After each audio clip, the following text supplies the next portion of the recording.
it gone yet?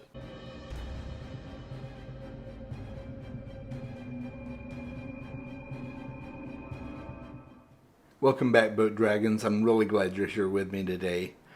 We're going to be talking today about creatures from fiction that I think are just terrifying. I never want to meet these creatures. They're interesting to read about, but to be perfectly honest, I would never want to encounter them in real life. And as you hear this list from me, you may feel the same way and just be like, yeah, I'm right there with you, Chaz. And others of you may be like, yeah, that's not really that terrifying. I think I'd be okay. And that's totally fine. Everybody has different things that strike terror into their hearts, and these are some of mine. Which makes the books that they come from even more exciting and interesting because, seeing people fight and get rid of these monstrosities, it just makes your heart calm down a little bit more, just knowing that you've got people out there protecting you. So we're going to get right to this list, and these are in no particular order, by the way. I have not ranked them. I'm not doing a ranking at all. This is just my random list of terrifying creatures. And I'm going to start this list off with the Shrike from the Hyperion Cantos by Dan Simmons. On the world of Hyperion, on the planet of Hyperion, there exists a place called the Time Tombs. By accessing these tombs, people can travel in time, or they can age backwards, or a whole bunch of different horrific things can happen to you if you enter the Time Tombs. And in humanity's very, very far future, a metal monstrosity has been created known as the Shrike, and it has been sent back in time to torture people throughout different periods of time as kind of a way to purge them of the awful and despicable things that they did in life and to right the wrongs that they have caused in society. And this Shrike is covered in spikes and hooks and just all kinds of knives that can cut and cause people to bleed from different orifices of their body. The Shrike will even go so far as to impale these people on its tree of pain that it has created, or at least the people that created the Shrike created the tree of pain as well. It's not really clear, I don't think, whether the Shrike created it or not, but it's just like all these just awful ways of torturing people is just like, I never want to meet the Shrike. Like, I would never want to meet such a creature. It's cool to read about, though. I mean, this is where the Hyperion Cantos ventures into the sci-fi horror genre just because of how horrific this thing is. It's freakish and it is scary. Like I said, it's cool to read about, but I would never want to meet the Shrike. The next creature on my list is the Others from A Song of Ice and Fire. You may know them better as the White Walkers from the show. They're not really called that in the book. Well, maybe they are like one or two random times, but they're basically known as the Others, and they are these creatures of winter that come out of the deepest and darkest parts of the winter wasteland of Westeros, and it's not super clear of their origins, but they're thought to go back to the first men, and they're just these horrific creatures that will slaughter masses of people and take the limbs of those people and tear them apart and place them in different like weird type patterns in the snow. And people would find these circles of mangled limbs just out in the middle of nowhere, and they know that the Others have been at work. It's just freakishly terrifying, guys. I would never want to meet these things in person. George R. R. Martin based them on the She, which is a race of ruling fae creatures So he based it on actual Fae myths, and they are just so horrific, guys. I would never want to meet them. Yeah, I think they are one of the most terrifying races in all of fantasy fiction. And now we're going to move to the Kingkiller Chronicles, and this one was kind of a toss-up for me because I can't decide which I'm more terrified of, the Chandrian or the Cathay. So the Chandrian is more of like a psychological terror. You know, there are these extremely powerful beings that are wildly unpredictable. You never know quite what they're going to do. And so I think that's what really makes them terrifying, is not knowing what to expect from them. Whereas the Cathay is just this otherworldly entity that has been imprisoned in this tree. We don't necessarily know why, because the series is incomplete, but it's been imprisoned in this tree, and it can talk to people and manipulate people, and you know, there's kind of this unspoken fear of, you know, what if the Cathay gets loose from its prison, or what seems to be its prison in this tree. It's kind of almost like in the biblical myths with the serpent and the tree in the Garden of Eden. It's a very similar feel, but it's much darker and more dastardly. The Cathay is extremely cunning. I don't know, it's a toss-up. I can't really choose, so I'm putting both the Chandrian and the Cathay on this list. And then we move on to the Four Lands of the World of Shannara by Terry Brooks. And Terry Brooks has written a ton of really interesting, creepy, just a lot of creatures that you would not want to meet. But I think the one that still takes the cake for me goes all the way back to the Wish Song of Shannara, and this is the Mord race. These were once human servants of the Warlock Lord who have been corrupted by a book of magic known as the Ildatch. And these are just terrifying creatures as they pursue the Olmsford twins, and as Alanon goes up against these magically corrupted things. It's just scary. Like, yeah, I would not want to meet them.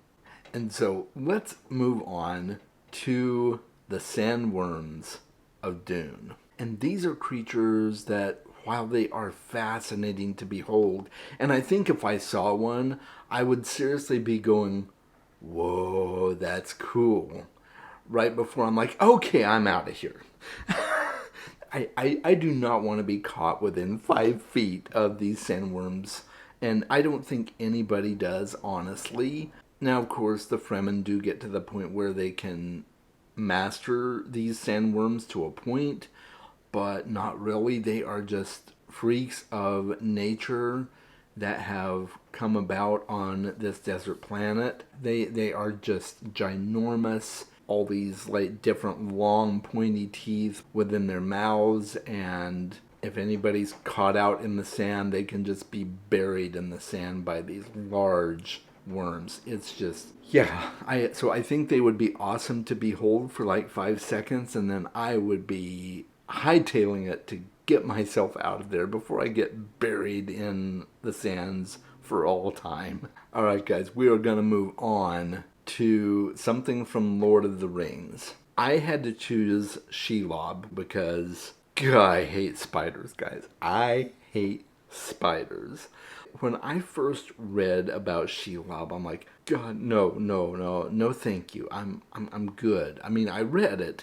I finished reading it. But I'm like, yeah, I don't ever want to encounter Shelob. And then I saw The Return of the King, because Shelob's section takes place right at the beginning of that third movie. I was literally sitting in my seat and I'm like, yeah, no, I'm good. I'm good. Like, just this monstrosity of a spider that is going to wrap you up in her silk and take you back to her lair to feast on you. I'm just like, no, thank you. I don't ever want to encounter that. It's kind of cool to read about, but at the same time, not really. I'm just like, no, I'll be fine just reading about it. And, I don't mind watching the movie, even though I'm going to get the willies every time I watch it. And so, since we're talking about fears, because, I really do have a fear of spiders. So, now that we're talking about fears, I'm going to move on to the phobophage from the Dresden Files. There are a lot of really nasty creatures that you never want to encounter in real life from the Dresden Files. When you're reading through the Dresden Files, it seems like every day is just a really crappy day for Harry. But man, one of the creatures in this series is called the phobophage. That's the name he gave it anyway. It's basically a ghost that feeds on the fears of the people around it. It's very similar to a boggart from Harry Potter, but 10 times worse. If you can picture a boggart times 10, you've got phobophages. And they are just absolutely nightmarish. And I can just imagine if I encountered a phobophage in real life, the first thing it would feed me, I have no doubt that the first thing it would feed me is a damn spider. The first thing I'm encountering with that phobophage is probably Shelob. And I'm like, no, I don't ever want to encounter that. But, it's good to face your fears. I get that. I don't want to face my fears in that way. And boggarts, too, from Harry Potter, they're scary. But I think the phobophage takes the cake for me. I would want Harry on my side if I ever encountered a phobophage. And now we're going to move on to Lovecraftian literature. H.P. Lovecraft created some of the most terrifying creatures in all of fiction. I don't know where he came up with some of this stuff, but just the psychological horror of reading about these things. Cthulhu alone, Cthulhu's pretty well known. Everybody knows what he is. But you think about encountering Cthulhu in real life, that's just something you don't want to happen. I'm sorry, because if Cthulhu wakes up and rises up out of the seas, he's just gonna basically destroy everything, and you don't want to be in his path. You're just gonna go absolutely insane. And there's others like Yog-Sothoth and H.P. Lovecraft. That guy had one twisted mind. Cool. His stories are cool to read about, but I would never want to encounter any of his creations in real life. And then I want to talk about Empire of the Vampire. There are different types of vampires in this book. The lowest tier of vampires are kind of the mindless horde of vampires. They're kind of like vampire zombies because they have been rotting for so long before they actually were reanimated. And that's one of the things you encounter in this story is not everybody turns immediately after they are bitten and killed by another vampire. Some can lay in the grave for days, weeks, whatever, and the longer you're dead, the more your mind is gone, right? And so the lowest tier of vampires are just the mindless hordes. And you think of The Walking Dead, but with vampires? Yeah, I never want to have to run from a vampire horde. I don't want to have to run from a zombie horde, period. But especially not a horde of vampire zombies. No, thank you. The book was great, and I can't wait for the second book. But no, I don't ever want to encounter these in real life. And then let's move on to the Witcher series, and for this I chose the Striga. Now, this is a woman who has been cursed and turned into a monstrosity that feeds on human flesh. And, I It's maybe not nearly as scary as some of the things I mentioned in this video. You think about the old adage, hell hath no fury like a woman scorned. What about a woman cursed? Yeah, I would never want to encounter a Striga. I would definitely want Geralt on my side if I encountered a Striga. And then there's the Stormlight Archive by Brandon Sanderson, and for this one I chose the Chasm Fiends. Chasm Fiends are really cool, and they're very awe-inspiring. They're these big, huge, crab-like creatures. Most of them are at least the size of Shelob, probably, and the warriors in the Stormlight Archive go to battle with them to kill them, and then take their gem hearts, which is very valuable. But gosh, just to read about these things and about how they move and how they kill and things like that, I'm like, yeah, no, thank you. I'll look at a Chasm Fiend from afar. I will admire the awesomeness of their design and everything like that, but I would never want to fight one of those things. I'm sorry. I'll leave that to the other guys who want to take their life into their own hands to fight a Chasm Fiend. Oh gosh. Yeah, no thank you. And then the final one I'm going to talk about today comes from a book called The Hellbound Heart by Clive Barker. And this would be the Cenobites. They are creatures from another dimension that are obsessed with inflicting pain. And they lure their prey with puzzle boxes. And if you twist the puzzle box a certain way, it might cut you and things like that, and you start bleeding. Eventually, the Cenobites come on the scene, and there are these really nightmarish beings with spiked chokers around their necks, and the spikes all throughout their faces. Like the main one is Pinhead, and you've probably seen the Hellraiser movies. The Hellraiser movies are based on the book, The Hellbound Heart. Yeah, they are just terrifying to look at. And for those who call on the Cenobites to ask a boon of them, they are devoting themselves to a life of pain and torture at the hands of these creatures. It is just, oh gosh, it gives me chills just thinking about it. Because even just reading the book, and the book's short, it's like 120 pages.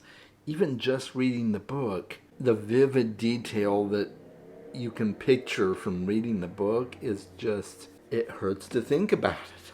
So yeah, I would never want to meet the Cenobites in real life. If I see a puzzle box that even remotely resembles anything to do with Hellraiser, the Hellbound Heart, whatever, I'm not touching it. I'm sorry. I don't think I need to be curious about that at all. I don't like pain, so I will avoid the Cenobites. That's my list, guys. I would love to know what some of your most terrifying creatures from fiction are. Please list them down in the comments below so that we can talk about them. Did I mention any that are terrifying to you as well?